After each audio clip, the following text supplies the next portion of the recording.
They found out about the money on a Wednesday. I know because that's the day my daughter-in-law, Lindsay, stopped calling me Mum and started calling me Margaret. That's the day the invitations to Sunday dinners stopped. That's the day I became a problem that needed solving instead of a person who needed loving. I gave them everything for 5 years. My time, my energy, every dollar of the $240,000 I'd saved from selling my house. I paid for their mortgage when they fell behind. I paid for Lindsay's mother's funeral. I paid for my grandson Tyler's private school tuition. I paid for the new roof, the kitchen renovation, the family vacation to Disney World. I gave everything and said nothing because that's what mothers do, right? We give silently, endlessly, without keeping score, but they were keeping score. And when they found out I had more, when they discovered the inheritance I'd kept quiet, everything changed.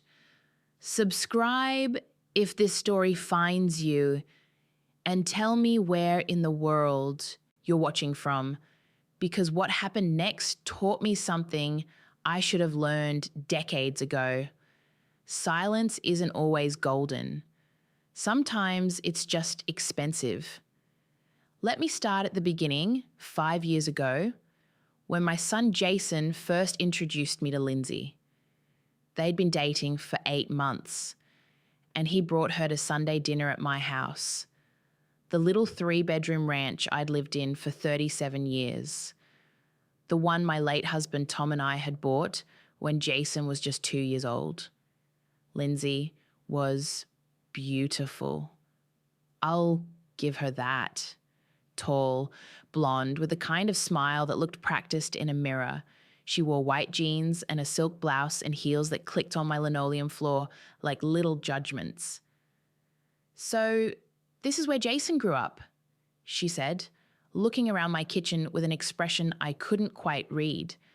Not disgust, exactly. More like anthropological curiosity, like she was touring a museum of how poor people live. "For 35 years, I said, setting down a platter of pot roast. "Tom and I raised him here, good neighborhood, good schools." "It's very cozy," she said. Cozy. That's what people say when they mean small. Jason beamed at her like she'd just complimented the Sistine Chapel. He was 32 then, working as an IT consultant, making decent money but never quite enough to keep up with Lindsay's tastes. Over dinner, I learned that Lindsay worked in marketing for a cosmetics company, that her father owned a chain of furniture stores, that she'd grown up in a gated community with a country club membership. "Jason says you're a retired teacher?" she asked, cutting her pot roast into tiny, precise pieces. "Elementary school, 4th grade, taught for 33 years. That must have been fulfilling. The way she said it, I knew she meant boring, safe, unremarkable, but I smiled and passed the potatoes and pretended I didn't notice the way she checked her phone 3 times during dinner or the way Jason kept apologizing for things that didn't need apologizing for. "Sorry the house is so old-fashioned, babe. Sorry about the carpet. Mom's been meaning to replace it." I hadn't been meaning to replace anything. The carpet was fine, beige, a little worn in the high traffic areas, but clean. The house was fine. A little dated maybe, but it was paid for and solid and mine. I was fine. But in Lindsay's presence, nothing seemed fine anymore. Everything I'd built, everything I'd maintained for nearly 4 decades, suddenly looked shabby through her eyes. She talked about her apartment, the one she and Jason were renting downtown. Floor-to-ceiling windows, stainless steel appliances, a doorman, monthly rent that made my mortgage payment look like pocket change. "It's temporary, of course," she said, setting down her fork with a delicate clink. "We're saving for a house, something in Riverside Estates maybe. That's where I grew up." The schools are excellent. Riverside Estates, warehouses, started at $500,000, and every lawn looked like it belonged in a magazine. Jason nodded enthusiastically, like this was a plan they'd discussed in detail, like his salary could somehow stretch to cover a mortgage in the most expensive neighborhood in town. I wanted to warn him, wanted to say, honey, be realistic, live within your means. Don't start your marriage drowning in debt. But I didn't, because I could see the way he looked at her, like she was everything he'd ever wanted, like disappointing her would be worse than drowning. They got engaged 6 months later. Jason called me at 7 a.m, breathless with excitement. She said, yes, Mom, we're getting married. That's wonderful, honey.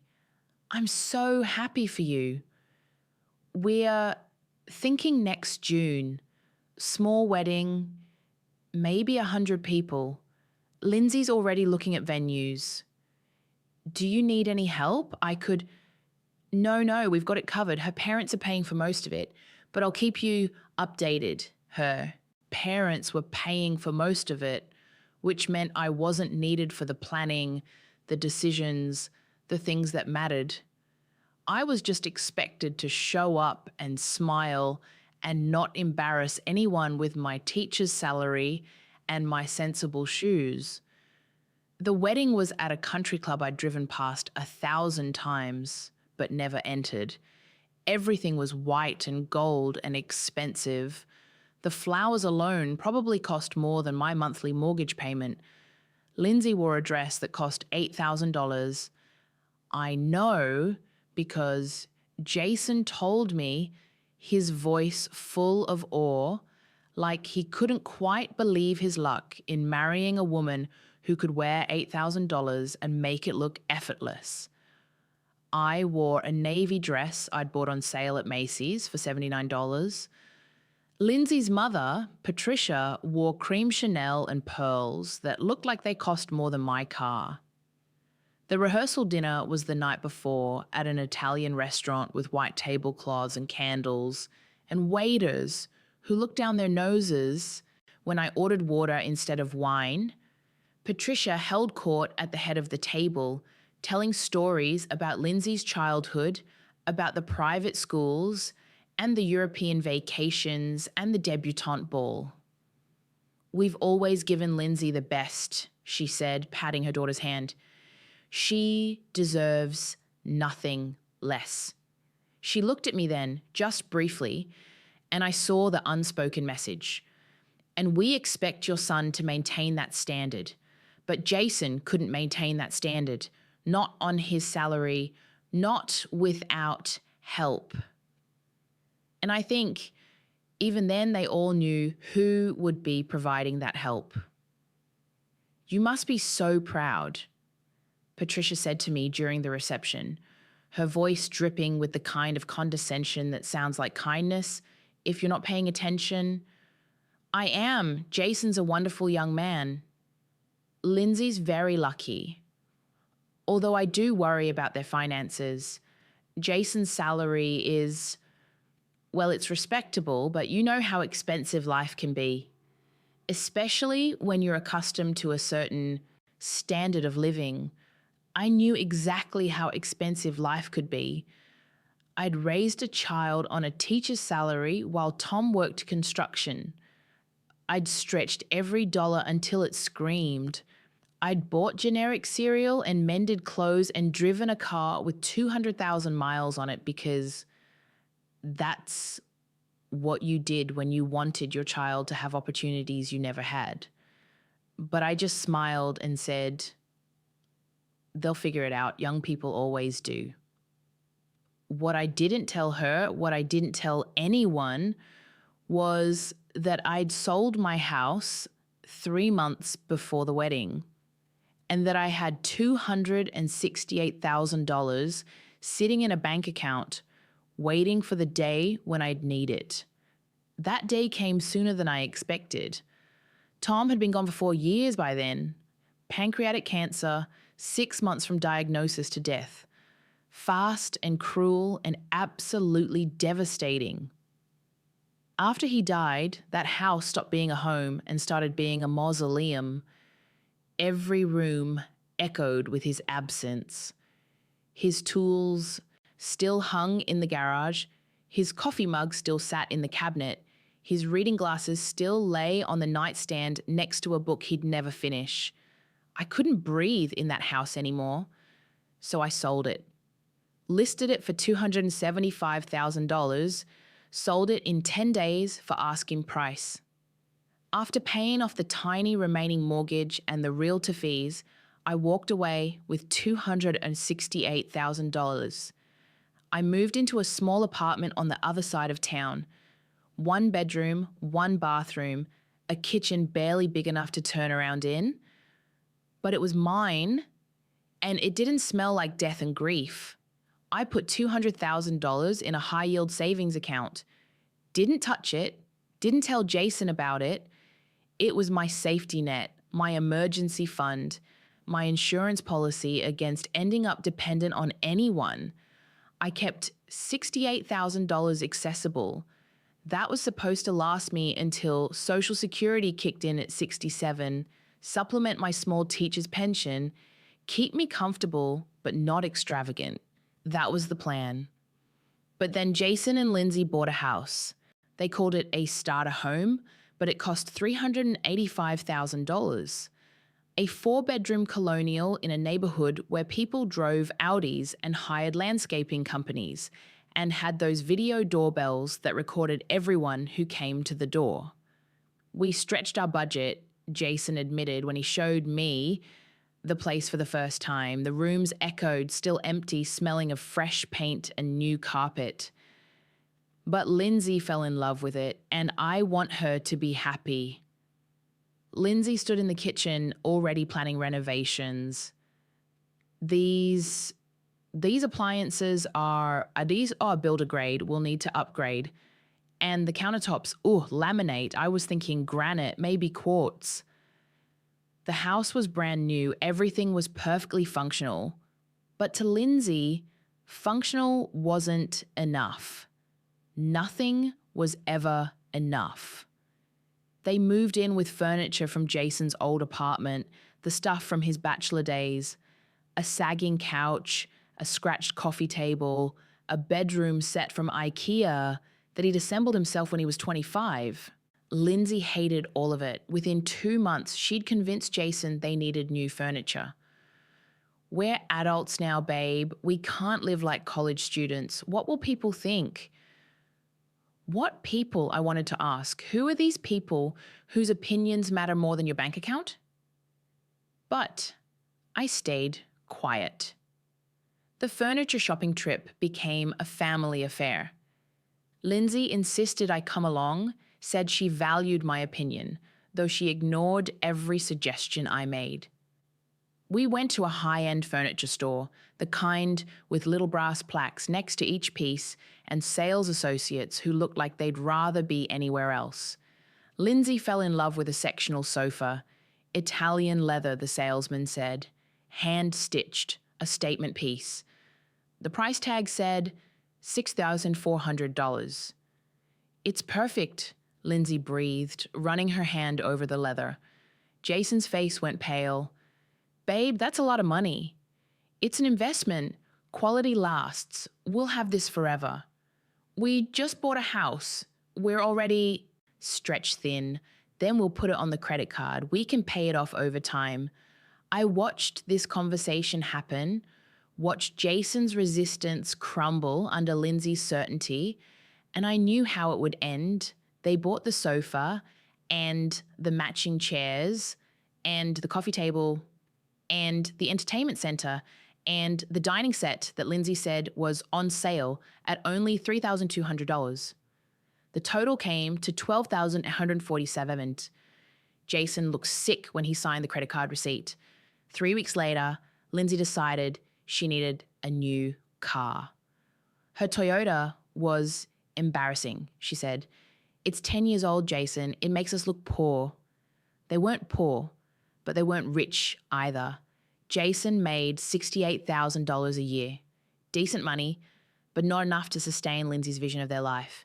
The new car was a Lexus SUV, lease payments of $580 a month. I did the math in my head while sitting at their new dining table. Mortgage, $2,400. Car payments, $580 for Lindsay's lease, $340 for Jason's sedan. Credit card, minimums, probably $400 at least. Utilities, food, gas, insurance.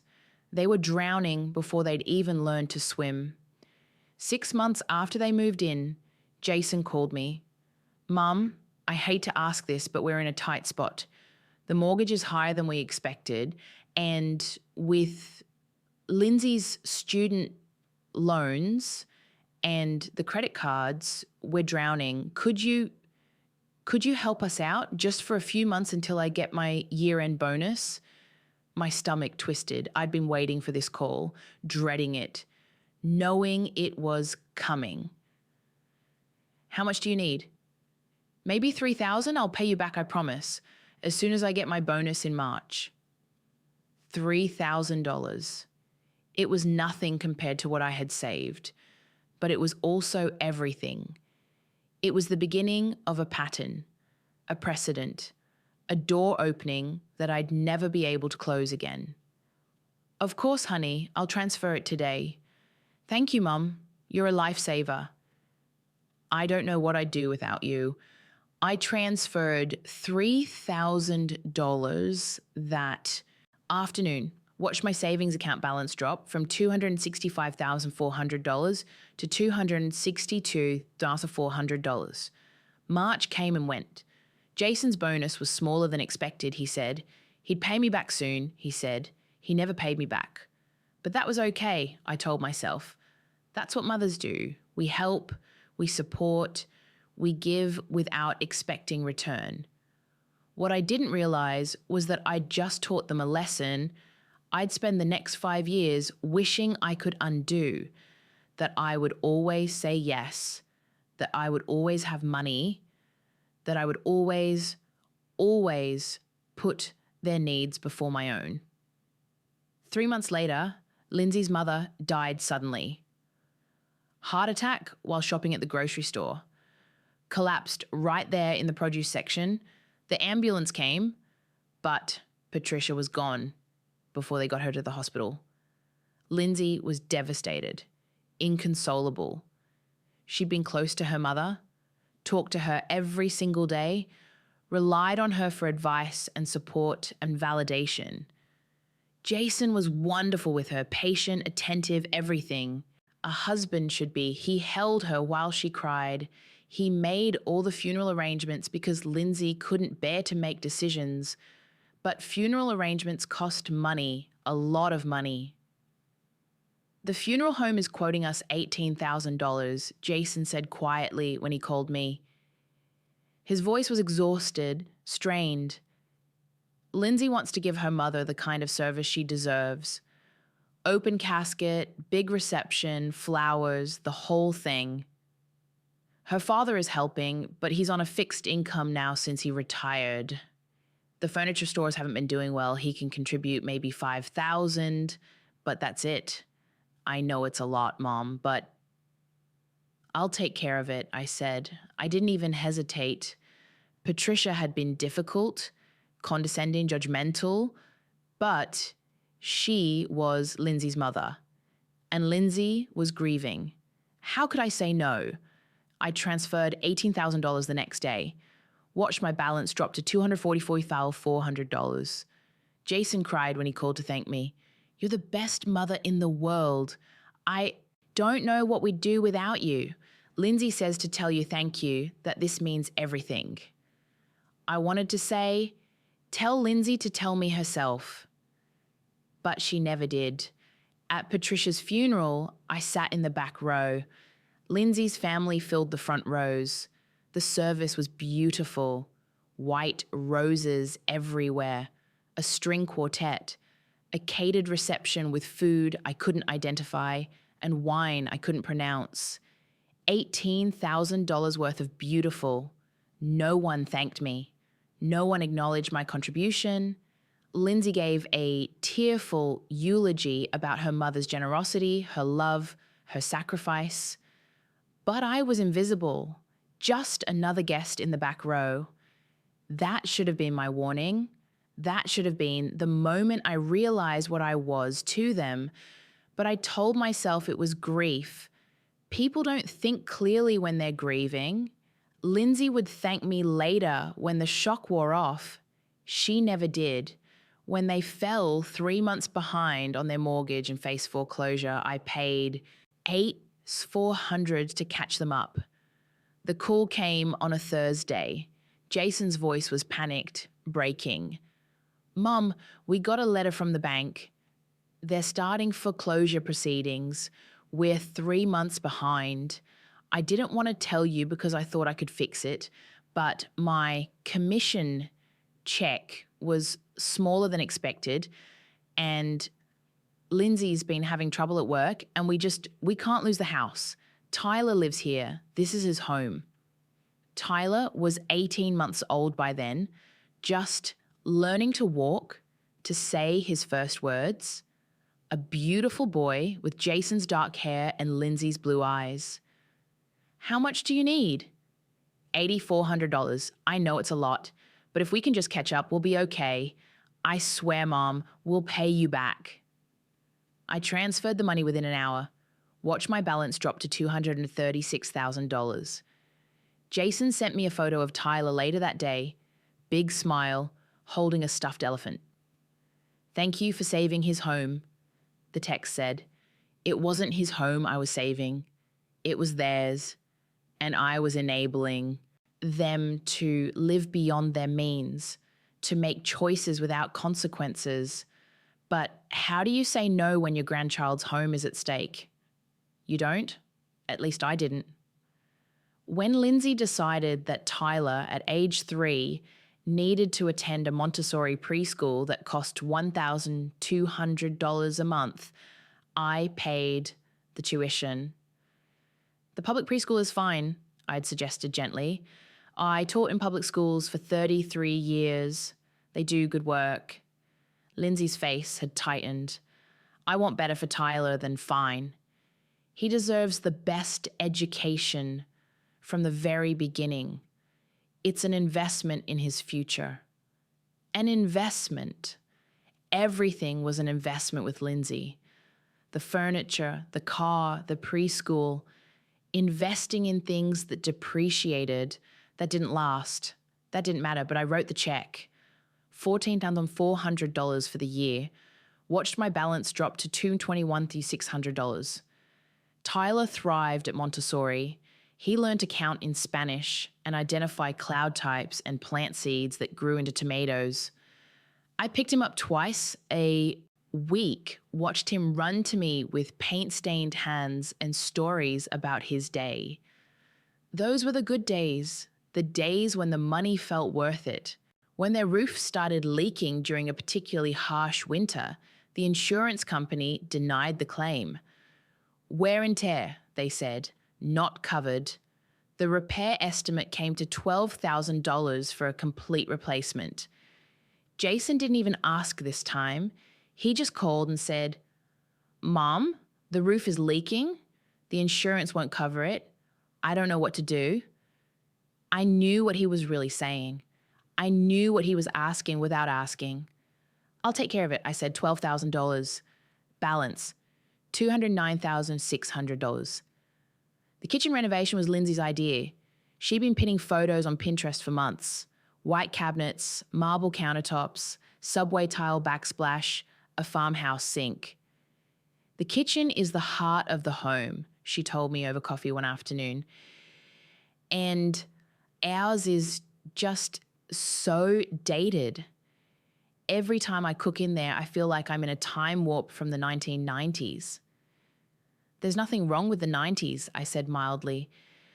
"Mom," she called me Mom when she wanted something, "the cabinets are falling apart. The countertops are stained. The appliances are ancient. We need to update it, not just for us, but for the resale value. It's an investment. There was that word again. How much would it cost? We got 3 quotes. The cheapest is $23,000. I felt something twist in my chest. Not just the amount, but the assumption. The casual certainty that I would pay for it. That's a lot of money, Lindsay. I know, but we wouldn't ask if we had any other option. Jason's been working so hard, but his salary just doesn't stretch far enough.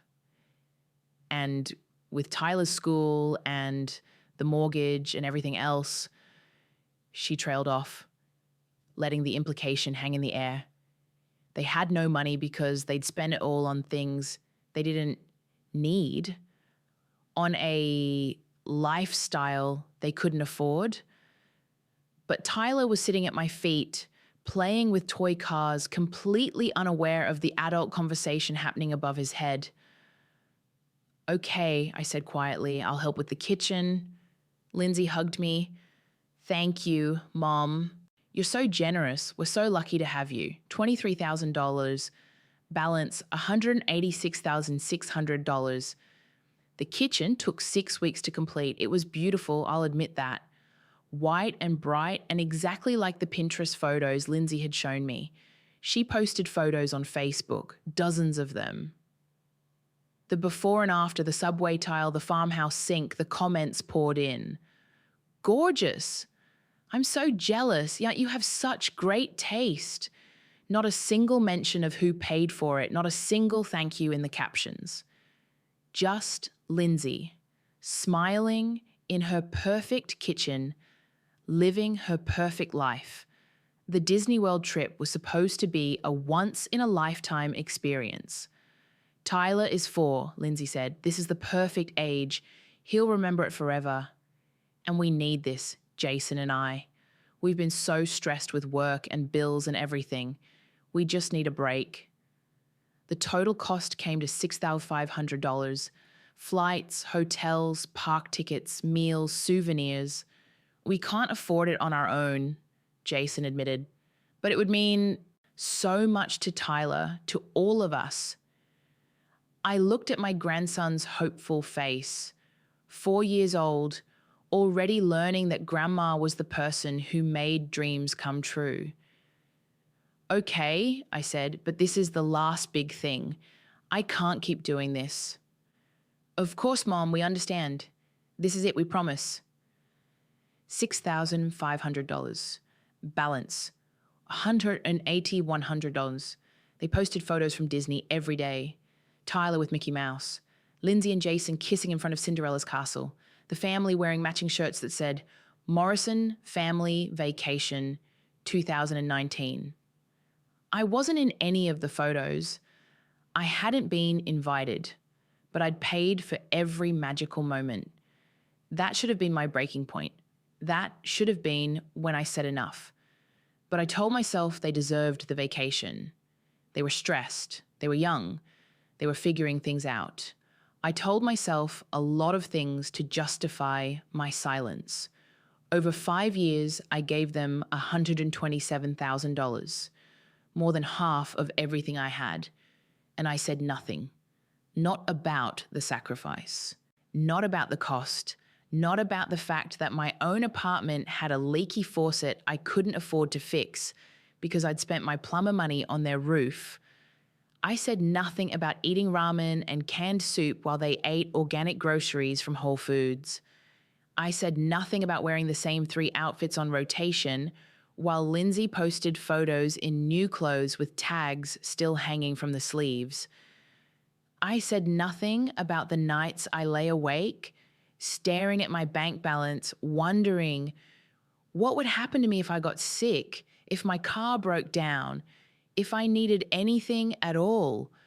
I said nothing because that's what I thought love looked like, giving everything, expecting nothing, staying silent. I was wrong, and the inheritance from Aunt Beatrice was about to teach me just how wrong I'd been. The inheritance came from my Aunt Beatrice, my mother's older sister. She died at 93, sharp as a tack until the very end, living alone in the same house she'd occupied for 60 years. I'd visited her once a month for decades, brought her groceries, drove her to doctor's appointments, sat with her while she told stories about my mother and their childhood during the Depression. She had no children of her own. I was the closest thing she had to a daughter. When she died, her lawyer called me. "Mrs. Morrison, I'm calling regarding your Aunt Beatrice's estate. You're the sole beneficiary." "The sole... what?" "Your aunt left everything to you. The house, her savings, her investments. The total comes to approximately $340,000. I sat down hard on my apartment floor, phone pressed to my ear, trying to process what I'd just heard. $340,000. More money than I'd ever seen in my life. "Mrs. Morrison, are you there?" "Yes, I'm here. I didn't know she had that much." "Your aunt was very frugal. She invested wisely. The money will be transferred to you within 60 days once probate is complete." I didn't tell Jason right then. Away, I don't know why. Maybe I wanted time to think, to process, to figure out what this meant for my future. Maybe some part of me already knew what would happen if they found out. The money transferred on a Tuesday. My bank account balance went from $4,200 to $200. I stared at my phone screen for 20 minutes, refreshing it over and over, convinced it was a mistake. But it wasn't a mistake. I sat in my apartment in the silence and I cried, not from sadness, from relief, from the sudden, overwhelming feeling that maybe, just maybe, I would be okay. For the first time in 5 years, I could breathe. I could afford to fix my leaky faucet. I could buy groceries without calculating every penny. I could imagine a future where I wasn't constantly anxious about money. But more than that, I felt something I hadn't felt in a long time. Free. Free to say no. Free to set boundaries. Free to stop being the endless well they drew from without ever asking if I was running dry. I decided to keep it quiet, just for a while, just until I figured out what to do with it. I hired a plumber to fix my faucet. It cost $320, and when he finished, I stood in my kitchen listening to the water run smoothly, no dripping, no constant plink, plink, plink keeping me awake at night, and I felt absurdly happy. I went to the grocery store and bought real food, fresh vegetables, chicken breasts, not just the discount packages of ground turkey, a pint of good ice cream, coffee that didn't come in a can. I stood in the checkout line and didn't panic when the total came to 87 ven. I just swiped my card and felt something close to joy. I bought myself new shoes, nothing fancy, just a pair of sneakers from DSW that didn't have holes in the soles. The cashier smiled at me and said, "Good choice. These will last you years." Years. I was planning for years again. Not just next week, not just next month, but years. For the first time in so long, I felt like a person, not just a resource. I decided to tell Jason about the inheritance on Sunday dinner. It had been 6 weeks since the money transferred, and keeping it secret was starting to feel dishonest. He was my son. He deserved to know. But I never got the chance to tell him because Lindsay found out first. I'd been at their house watching Tyler while they went to a dinner party. Some work thing for Jason's company, networking, making good impressions. Lindsay had been planning her outfit for weeks, showing me photos of dresses, asking my opinion, and then buying whichever one I hadn't suggested. Tyler and I had a good evening. We built a fort out of couch cushions, read 3 bedtime stories, and he fell asleep holding my hand. My phone was charging in the kitchen. I'd left my purse on the counter, and inside my purse was my bank statement. I'd printed it that morning, meaning to review my budget, to figure out how much I could safely spend without touching the principle of the inheritance. The bank called while I was in the living room with Tyler. I heard Lindsay's voice through the doorway. "Hello? Oh yes, this is Margaret Morrison's phone. She's here, but she's busy with my son. Can I take a message?" I heard her voice change. Go sharp, professional, alert. "Yes, I can confirm the account number." Just one moment. My stomach dropped. I knew what was happening. I knew, and I couldn't stop it. By the time I got to the kitchen, she was staring at my bank statement, phone still pressed to her ear, her face a mixture of shock and something else, something harder, calculating. "Thank you. Yes, I'll let her know you called." She hung up slowly, her eyes never leaving the paper. "Your bank called," she said, her voice strange, tight. "To confirm a large deposit, they said it was unusual activity on your account and wanted to verify it wasn't fraud." I felt like I was standing on the edge of a cliff, looking down. "Oh, thank you for taking the message." Margaret. She set the paper down carefully, like it might explode if she wasn't gentle. "This statement says you have over $300,000 in your account." There it was. The moment everything changed. I could feel it happening. Could see Lindsay's expression shifting from shock to something else. Something that looked almost like betrayal. "It's from my aunt. She passed away and $300,000. Her voice was rising now, gaining strength. "You have $300,000 and you've been living in that tiny apartment, driving that old car, wearing those same 3 outfits, acting like you're barely scraping by." "I am scraping by. That money isn't for—" "We've been struggling for years." She was pacing now, her heels clicking sharply on their expensive hardwood floors. "Jason has been stressed out of his mind about bills. We almost lost our house. We've been sacrificing and struggling and doing without. And you've been sitting on a fortune?" "Lindsay, it's not like that. The inheritance just came through 6 weeks ago. I haven't even—" "6 weeks ago?" She laughed, but it wasn't a happy sound. It was bitter, sharp, cutting. 6 weeks and you didn't think to mention it? To help your own son, your only grandson? "I've helped Jason plenty. I've given you over $100,000 in the past 5 years." The words came out before I could stop them. Sharp, defensive, true. She stared at me like I'd slapped her. "What?" "The mortgage, payments, the funeral, the preschool tuition, the roof, the kitchen, the vacation. I've paid for all of it. Those were gifts from a mother to her son. You never said we had to pay you back."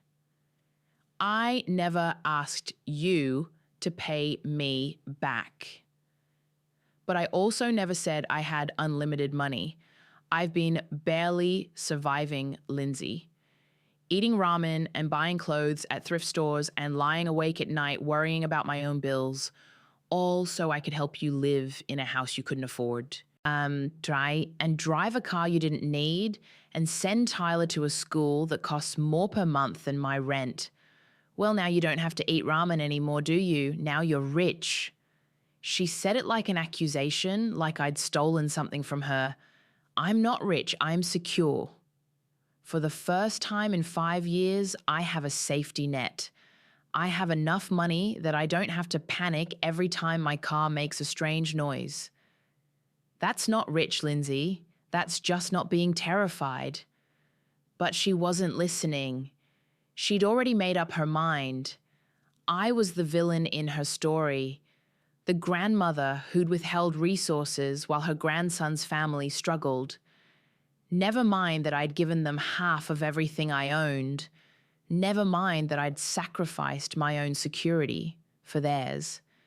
Never mind that they'd never once said thank you. She called Jason. I could hear her voice through the phone, high and urgent. You need to come home. Now. Your mother has something she needs to explain. I gathered my things. Slowly, my purse, my jacket, my phone. Tyler was asleep upstairs, oblivious to the storm brewing around him. I wanted to go up and kiss his forehead to tell him I loved him, that none of this was his fault. But Lindsay was watching me like I might steal something. So I just left. Jason came home an hour later. Lindsay must have called him because he walked straight to me, his face tight with something I'd never seen before. Anger directed at me. Mum, is it true? Do you have over $300,000? From Aunt Beatrice? Yes. She left me? And you didn't tell me? I was going to. I just needed time for what? To decide if your own son deserved to know? While Lindsay and I have been drowning in debt, you've been sitting on a pile of money? I gave you everything I could. I've given you over $100,000. Money you clearly could afford to give since you had so much more. The logic was so twisted, so backwards, I respond. I'd given them half of everything I owned, and they were angry I hadn't given them more. I think you should go, Lindsay said quietly. Tyler needs to get to bed. I looked at Jason, waiting for him to defend me, to tell his wife she was out of line, but he didn't. Yeah, Mom, it's late. I gathered my things in silence and drove home to my tiny apartment with the leaky faucet, and I cried until my eyes were swollen shut. They didn't call for 3 days. No check-in, no apology, just silence. When Jason finally called, his voice was stiff, formal. Mom, Lindsay and I need to talk to you. Can you come over Sunday? Of course. Sunday dinner had been our tradition since Jason got married. Every week, without fail, I'd go to their house, help with the cooking, play with Tyler, pretend everything was fine. But when I arrived that Sunday, everything was different. Lindsay opened the door wearing yoga pants and a tank top. No smile, no greeting. Just, come in. The Ichi kitchen was spotless. No pots on the stove, no smell of cooking. They'd clearly already eaten. Sit down, Jason said, gesturing to the dining table. I sat. They remained standing, like parents about to discipline a child. We've been talking, Lindsay began, about the situation, about the money, about everything. Okay. We feel like you've been dishonest with us, leading us to believe you were struggling when you actually had plenty. I was struggling. The inheritance is recent, and before that, you had nearly $300,000 from selling your house, Jason said, which you also didn't tell us about. My blood went cold. How do you know about that? We asked around, called some family friends. Found out you sold the house 5 years ago for a lot more than you said. I'd never actually said how much I'd sold it for. They'd assumed it was a modest amount because I'd moved into a modest apartment. That money was my retirement fund, my safety net. While your son and his family struggled, Lindsay said, do you know how that feels? To find out your mother-in-law watched you suffer when she could have helped more? I helped you constantly. I gave you everything I could spare. But you could have spared more, Jason said quietly. You chose not to, as if I owed them everything I had, as if my entire existence was meant to serve their comfort.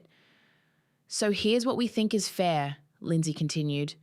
You have over $300,000 now. We need help. Tyler's education, our mortgage, our future. We think you should set up a trust fund for Tyler's college, at least $100,000. I stared at them. $100,000. He's your only grandchild. Don't you want him to have opportunities? Of course I do, and we need help with the mortgage. We're still behind and interest rates are going up. If you could cover us for a year, maybe two, we could get back on our feet. That's about $40,000. So you want $140,000? We're family, Jason said. This is what family does. I thought about the past 5 years, the $127,000 I'd already given, the sacrifices I'd made, the silence I'd kept, and something inside me cracked. Not broke. Cracked. Like ice forming fractures before it shatters completely. No, I said quietly. They both blinked. What? No, I'm not giving you $140,000. Mom, be reasonable. I've been reasonable for 5 years. I've given you everything I could and more. I've gone without so you could have. And the second you found out I had more, you stopped being grateful and started being entitled. Entitled? Lindsay's voice rose. We're asking you to invest in your grandson's future. You're asking me to pay for choices you made. You bought a house you couldn't afford. You spent money you didn't have. Those were your decisions, not mine. We're your family, Jason said, his voice breaking. How can you turn your back on us? I'm not turning my back. I'm setting a boundary. I'll help when I can with what I can spare, but I'm not your personal ATM. I'm not responsible for funding your lifestyle. Lindsay's face went cold. Fine. If that's how you feel, I think it's best if you leave. Lindsay, Jason started. No, Jason. If she's going to be selfish, she doesn't get to be part of our family. Not until she realizes what's important. I stood slowly, gathering my purse, my jacket. Jason? I looked at my son, waiting. He wouldn't meet my eyes. Maybe you should go, Mom. Let everyone cool down.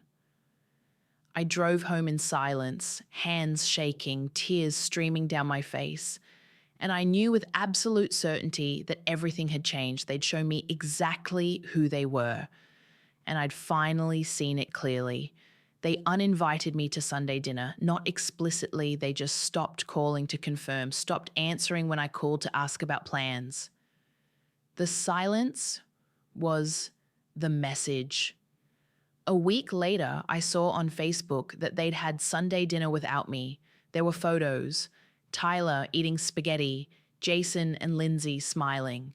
Lindsay's father was there, sitting in what used to be my chair. No mention of me. No explanation. Just replacement. I waited for Jason to call, to explain, to apologize. He didn't.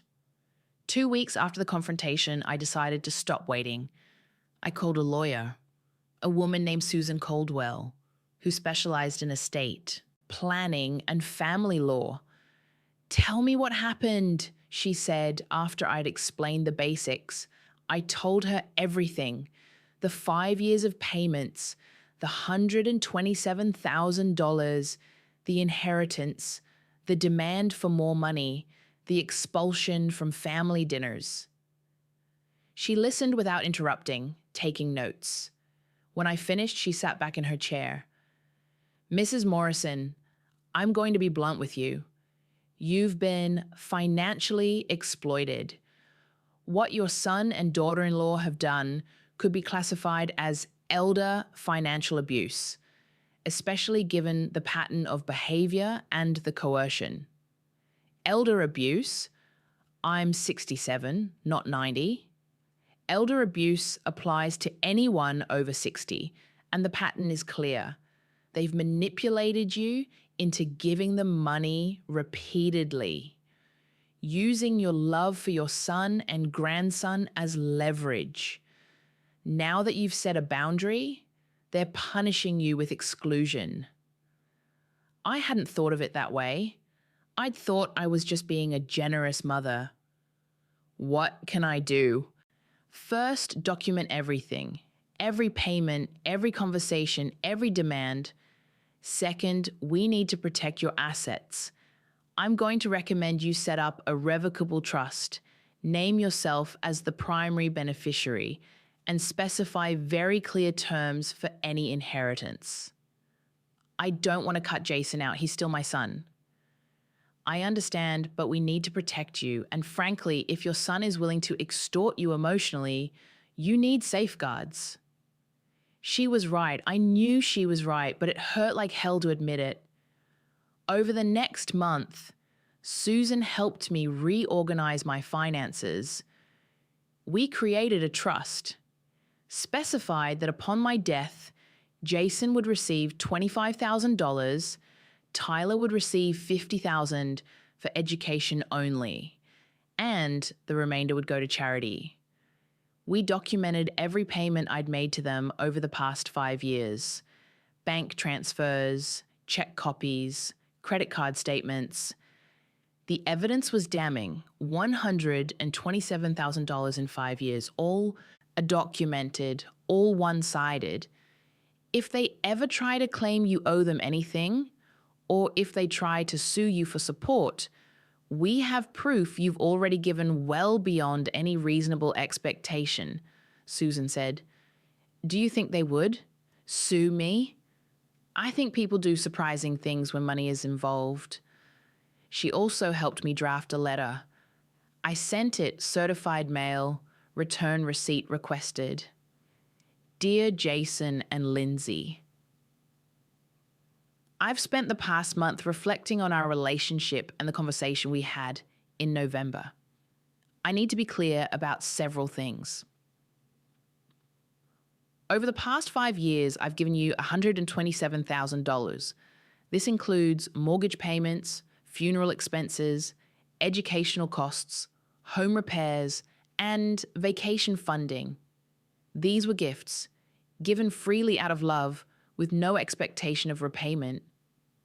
However, when you learned about my inheritance, your response was not gratitude but demands.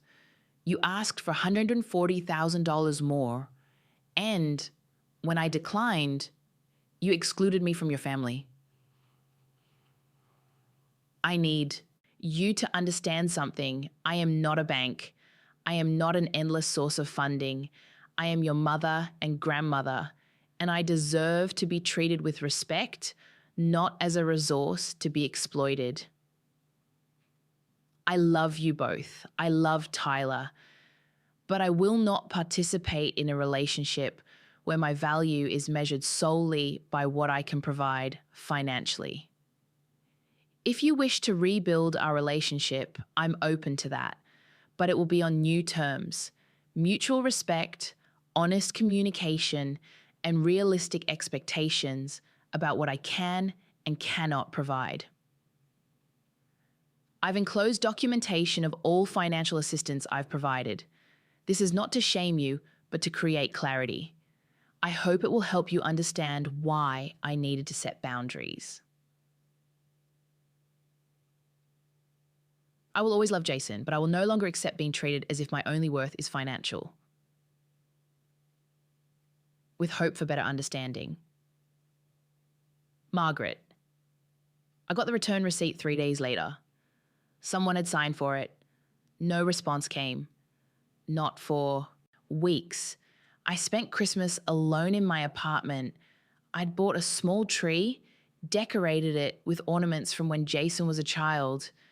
I made myself a small turkey dinner, watched old movies, pretended I was fine, but I wasn't fine. I was heartbroken.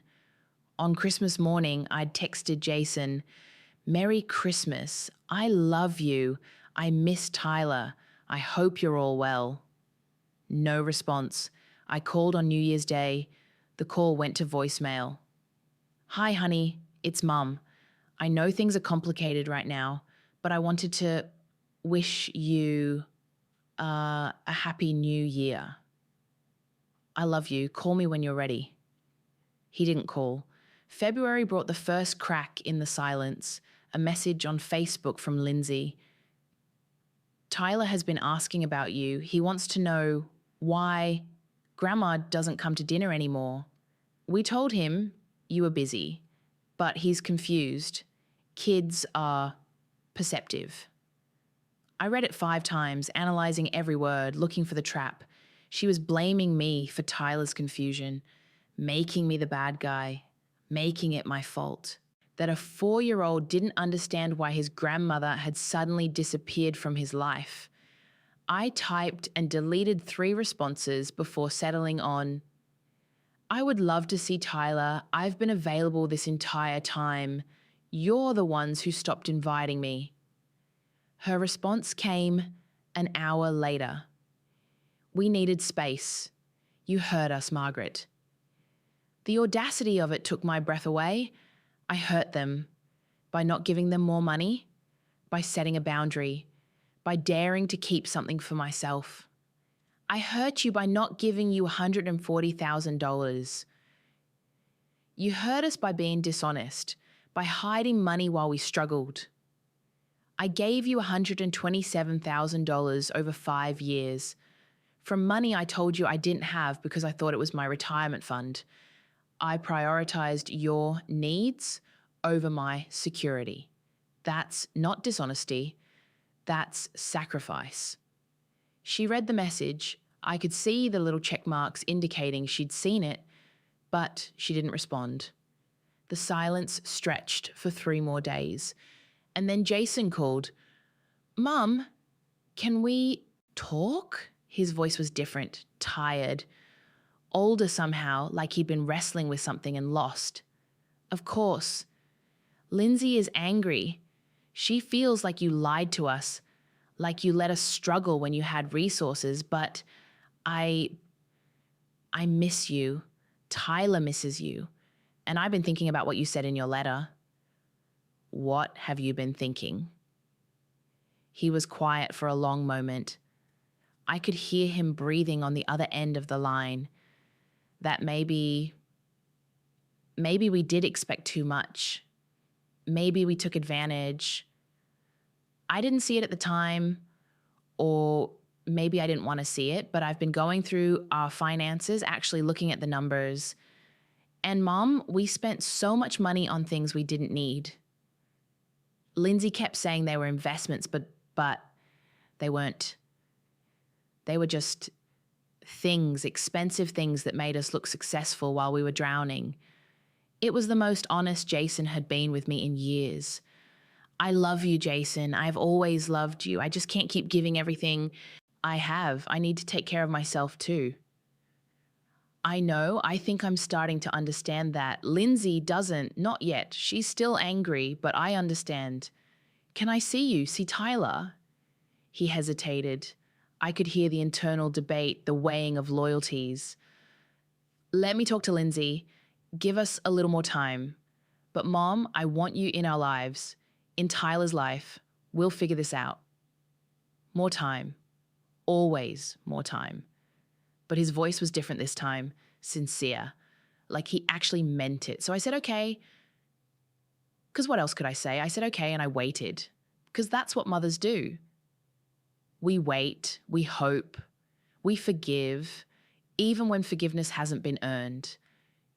We wait for our children to grow up, to see clearly, to understand that love isn't infinite when it's only flowing one direction. I waited. March brought spring, and with it, a shift. Jason invited me to Tyler's 5th birthday party, not with enthusiasm, but with careful words chosen to manage expectations. Lindsay thinks it would be good for Tyler. She doesn't want him to think we're keeping you away. And I'd like you to be there if you want to come. If I wanted to come to my only grandchild's birthday party, I wanted to say, I've wanted to come to every dinner, every holiday, every normal Tuesday evening for the past 4 months. You were the ones who shut me out. But I didn't, because he was trying, and that had to count for something. I'll be there. What time? 2:00. And Mum, Lindsay asked me to tell you, maybe just bring a small gift. Nothing extravagant. She doesn't want Tyler to think birthdays are about expensive presents. The irony wasn't lost on me. Lindsay, who'd spent $6,500 on a Disney vacation, who'd insisted on a $23,000 kitchen renovation, was suddenly concerned about materialism. But I said, okay, I bought Tyler a set of building blocks he'd mentioned wanting.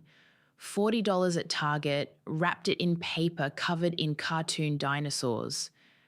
I arrived exactly at 2. The driveway was full of cars I didn't recognize. Through the window, I could see balloons, decorations, children running in circles with the manic energy that comes from too much sugar. Lindsay opened the door. She looked tired, older than I remembered. Her smile was careful, measured, the kind of smile you give someone you're trying very hard to be civil with. Margaret, thank you for coming. Not Mom, not even a hug. Just my name and a cool thank you, like I was a neighbor who'd brought over a casserole. Of course, I wouldn't miss Tyler's birthday. The party was full of children I didn't know and parents who didn't know me. Couples from their neighborhood, parents from Tyler's preschool, people who belonged to their world in ways I never had. I stood in the corner of the living room, holding my small gift, watching Tyler open presents, remote control cars, video games, a bicycle that cost more than my monthly rent. My building blocks looked pathetically small in comparison, but when Tyler opened them, his face lit up. Grandma, you remembered. He ran across the room and threw his arms around my legs with the kind of unself-conscious love that only children possess. Of course I remembered, sweetheart. Happy birthday. I missed you, he whispered against my stomach. Where were you? The room went quiet. Every parent there had just heard a 5-year-old ask his grandmother where she'd been, and the implications hung in the air like smoke. I missed you too, I said, kneeling down to his level. But I'm here now. Lindsay appeared at my elbow. Tyler, honey, why don't you go play with your new toys? Grandma will be here for a while. She said it like a promise, but it felt like a warning. Tyler ran off and I stood up slowly. My knees ached. I was getting old, I realized. 67 and getting older every day. And I'd spent the past 6 months alone when I could have been building spaceships and reading bedtime stories. At the end of the party, as I was gathering my purse to leave, Jason walked me to my car. The sun was setting, casting long shadows across their perfect lawn. Somewhere in the distance, I could hear children laughing, the sound of a neighborhood coming alive in the cool evening air. Thanks for coming, Mom. Thanks for inviting me. We stood there in awkward silence, 2 people who used to know how to talk to each other. Lindsay wants to talk, he said finally, about everything, about moving forward. She's been thinking, processing.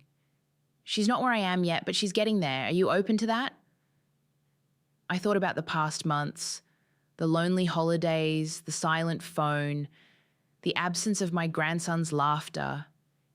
I thought about the $127,000 I'd given them, the sacrifices I'd made, the silence I'd kept. I thought about Susan's advice about boundaries and self-respect and knowing when to walk away. But I also thought about Tyler's arms around my legs and his voice saying, I missed you. Yes, I said quietly. But Jason, things have to be different. I can't go back to the way things were. I can't be your solution every time money gets tight. I can't keep giving everything and saying nothing. I understand. We'll figure it out together this time. I wanted to believe him. Part of me did believe him. But I'd learned something in the past 6 months. Hope without evidence is just wishful thinking. So I said, okay, and I drove home to my small apartment and I waited to see if this time would be different. We met at a coffee shop the following week. Neutral territory. Lindsay looked tired. Her makeup didn't quite hide the dark circles under her eyes. Margaret, I want to apologize. I waited. I was angry. When I found out about the money, I felt betrayed, like you'd been holding out on us while we struggled. But Jason showed me your letter and the documentation, and I realized we did take a lot from you. You did. I'm not saying we didn't need the help. We did. But we should have been more grateful. We should have said thank you more. And we definitely shouldn't have demanded more. It was progress, not perfect, but real. I appreciate that, Lindsay. And I want to be clear, I don't regret helping you. I regret that it became an expectation instead of a gift. I understand that now. Jason reached across the table, took my hand. Mum, we want you back in our lives. Tyler needs his grandmother. I need my mother. But we'll respect your boundaries. No more asking for money. No more taking you for granted. And Sunday dinners? I asked. If you want to come, we'd love to have you. But not every week, Lindsay added quickly. Maybe twice a month. We need some family time that's just us. And you deserve time that's just yours. It was reasonable, fair, even. I can live with that. It's been 6 months since that coffee shop meeting. Things are different now, better in some ways, harder in others. I see Jason and Lindsay twice a month. Sometimes for dinner, sometimes just to pick up Tyler for an afternoon at the park. They don't ask me for money. When their washing machine broke, Jason called to tell me not to ask for help. They figured it out themselves, bought a used one on Craigslist. Lindsay's father helps with Tyler now too. I'm not the only grandparent anymore, which is both a relief and a sadness. I'm using some of Aunt Beatrice's money for myself now. I fixed my leaky faucet. I bought a new car, nothing fancy, just reliable. I'm planning a trip to Ireland, something I've always wanted to do. I joined a book club, made some friends who don't see me as an ATM with legs. My relationship with Jason is healing slowly. We talk more honestly now. He apologizes sometimes, unprompted for the way things went. Lindsay and I are cordial, not close, probably never will be, but we're civil, which is enough. Tyler told me last week that he loves me. Just out of nowhere, sitting on my apartment floor, building a Lego spaceship. I love you, Grandma. I love you too, sweetheart. I'm sorry you couldn't come to dinners for a while. Mommy said you were busy, but I think maybe you were sad. Out of the mouths of babes. I was sad, but I'm better now. Good, because I need you to help me with my spaceships. Daddy doesn't build them right. I laughed until I cried. I gave everything and said nothing for 5 years. I gave my money, my time, my energy, my security. I gave until I was empty, until I had nothing left but a leaky faucet and a pantry full of ramen. And they took it all without question, without gratitude, without seeing the cost. But when I finally said something, when I finally set a boundary, everything fell apart.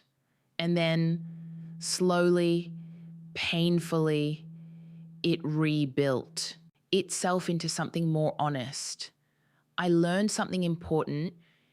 Giving everything doesn't make you generous. Sometimes it just makes you invisible. Real love doesn't demand silence. Real family doesn't require you to sacrifice everything. Real relationships survive boundaries. They survive honesty. They survive the word no. And the ones that don't survive weren't worth keeping anyway. I'm 67 years old.